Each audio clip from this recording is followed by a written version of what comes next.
एक दफा का जिक्र है, एक दूर दराज सल्तनत में एक बादशाह नादिर रहता था। वो बहुत अक्लमंद, बहादुर और इंसाफ पसंद था।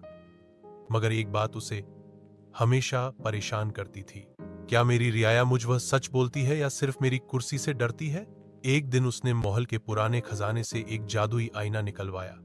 कहा जाता था कि जो भी इस आईने के सामने झूठ बोलता, उसका चेहरा काला हो जाता। बादशाह ने ऐलान करवाया, कल हर आदमी चाहे वजीर हो या गरीब इस आईने के सामने खड़ा होगा।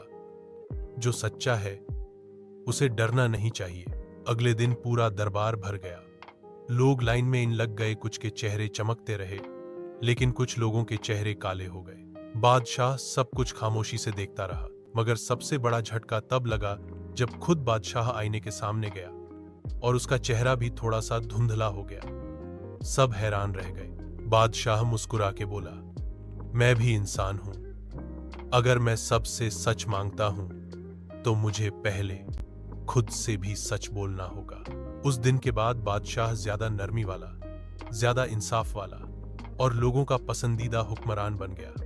लोग उससे डरते नहीं, उसे चाहते थे।